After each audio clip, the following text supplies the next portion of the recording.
बच्चों, हम पिछली क्लास में जलवायु के ऊपर चर्चा कर रहे थे। तो जलवायु क्या होती है?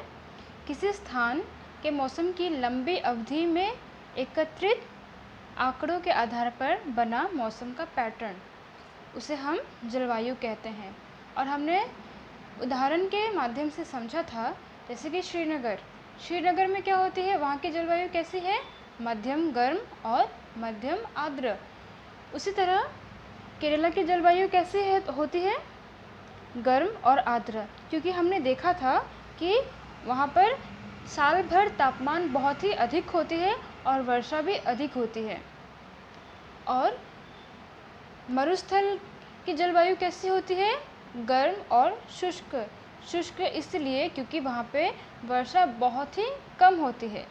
साथ ही साथ हमने ये भी चर्चा की थी अनुकूलन के बारे में। अनुकूलन का मतलब होता है परिस्थिति के अनुसार खुद को ढाल लेना। तो हमने ये भी पढ़ा था कि अत्यधिक सर्द और गर्म जलवायु में जीवित रहने वाले जंतुओं में स्वयं को चरम शीत यानी कि ठंड अथवा ताप यानी गर्म से बचाने के लिए कुछ विशेष गुण होते हैं, और ये विकास की प्रक्रिया का परिणाम है। साथ ही साथ हमने ये भी पढ़ा था कि जंतुओं के जलवायु परिस्थितियों के लिए अनुकूलन के उदाहरण के रूप में हम केवल 2 क्षेत्र ही पढ़ेंगे, ध्रुवीय क्षेत्र और उष्णकटिबंधीय क्षेत्र। देखो, हम अभी हमने कहा कि हम 2 क्षेत्र के बारे में ही पढ़ेंगे। ध्रुवीय क्षेत्र, तो ये देखो, ये जो क्षेत्र दिख रहे हैं ना इस रंग के, ये है हमारा ध्रुवीय क्षेत्र। और ये जो है ये नीचे में भी, ये उत्तरी ध्रुवीय क्षेत्र, ये दक्षिणी ध्रुवीय क्षेत्र। और ये बीच की जो रेखा है, कर्क रेखा और मकर रेखा के बीच में जो ये हरे रंग की जो क्षेत्र है, ये है उष्णकटिबंधीय क्षेत्र।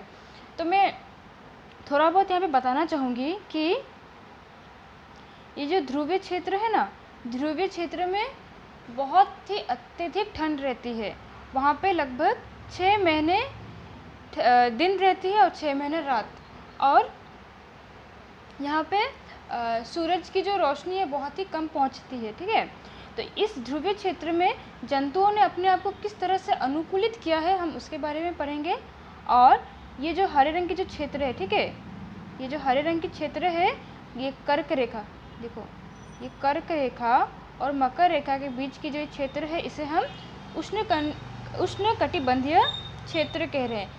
इसके लिए तुम याद रखना कि ये जो क्षेत्र है, यहाँ पे तापमान बहुत ही अधिक होती है और वर्षा भी बहुत ही अधिक होती है। तो इसी कारण क्या होता है कि यहाँ पे जीव जंतु बहुत ही ज़्यादा पाए जाते हैं इस क्षेत्र में, ठीक है। ध्रुवीय क्षेत्र में चरम जलवायु पाई जाती है, ठीक है। इस क्षेत्र में ये क्षेत्र सदैव बर्फ से ही ढके रहते हैं और यहाँ वर्ष के अधिकांश भाग में अत्यधिक सर्दी रहती है। ध्रुवों पर 6 महीने तक सूर्यास्त नहीं होता और बाकी 6 महीने तक यहाँ सूर्योदय नहीं होता। सर्दियों में तापमान -37 डिग्री सेल्सियस होती है। तो यहाँ की तापमान कितनी होती है? -37 डिग्री सेल्सियस तक हो जाता है। यहाँ रहने वाले जंतु इन चरम स्थितियों के लिए अनुकूलित हो गए हैं, ठीक है। ध्रुवीय भालू और पेंगुइन के उदाहरण से ये जानने के प्रयास करेंगे कि वहाँ की जलवायु के लिए उन्होंने खुद को किस तरह से अनुकूलित किया है।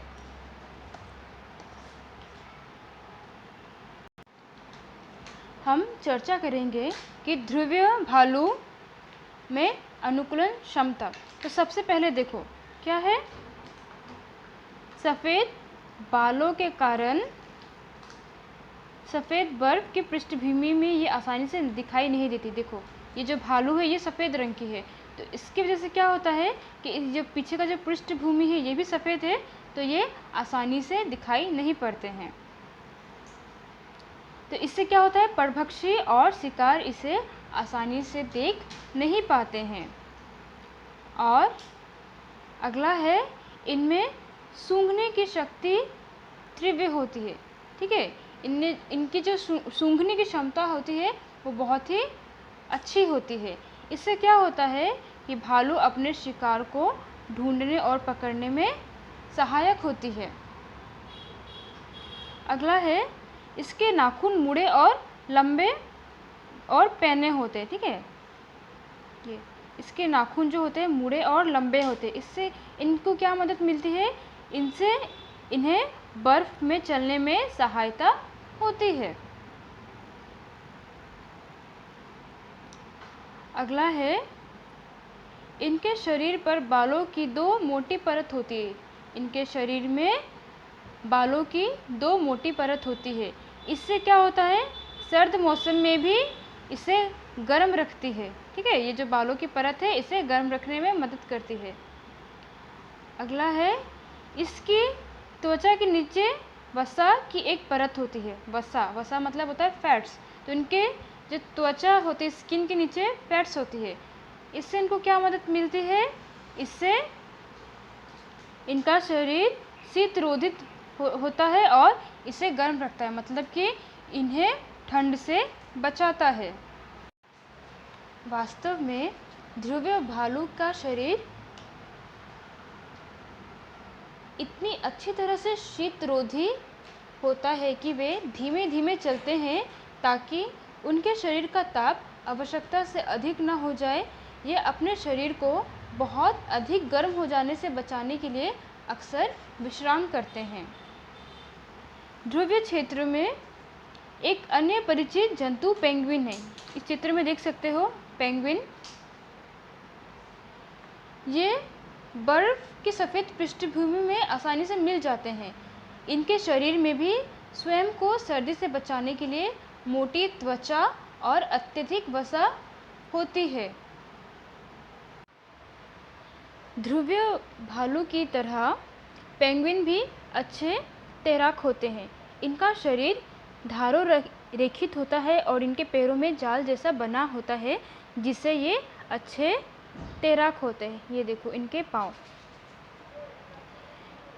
ध्रुवीय क्षेत्र में रहने वाले अन्य जंतुएं भी अनेक प्रकार की मछलियाँ, कस्तूरी मृग, रेनडियर, लोमड़ी, शील, व्हेल तथा अन्य कई प्रकार के पक्षी सम्मिलित हैं। अनेक प्रकार के पक्षी सर्दियों के आते ही अपेक्षाकृत गर्म स्थानों पर प्रवास के लिए चले जाते हैं।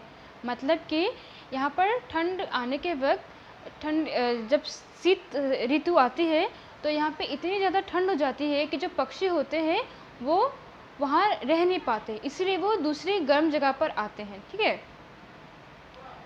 हमने अखबार में देखा होगा कि साइबेरियन क्रेन जो होते हैं वो राजस्थान में भरतपुर और हरियाणा में सुल्तानपुर जैसे स्थानों पर सर्दियों में प्रवास के लिए आते हैं।